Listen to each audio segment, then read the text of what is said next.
Russian warships, they're arriving in waters that are surrounding Cuba. This is ahead of a planned military exercise in the Caribbean.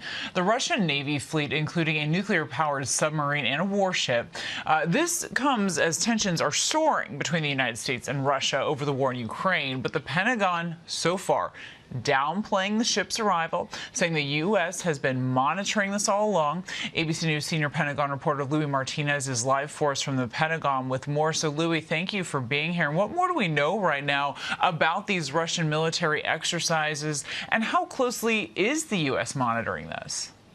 Kana, the U.S. was closely monitoring it because they sent 3 destroyers, a Coast Guard cutter, and we also had French and Canadian warships that joined along to track these vessels as they made their way towards Cuba. Now, a U.S. official tells me that these ships never came close to the U.S. territorial waters, which stretch out 12 nautical miles from the coastline.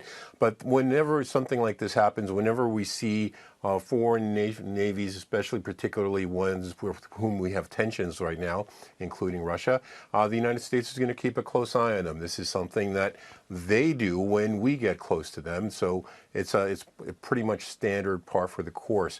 Now, one of the things that's going on here is that the Russians are trying to just demonstrate their capability, their global reach. Back in the 1990s, this is something that they really didn't have, as well as in the early 2000s. But since 2008, we've seen almost on a regular basis these kind of arrivals and these port visits into Havana.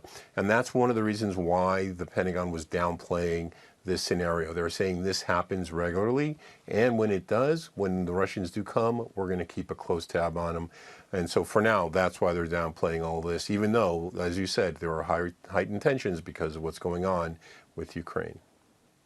All right, Louis Martinez, thank you so much for joining us from the Pentagon there.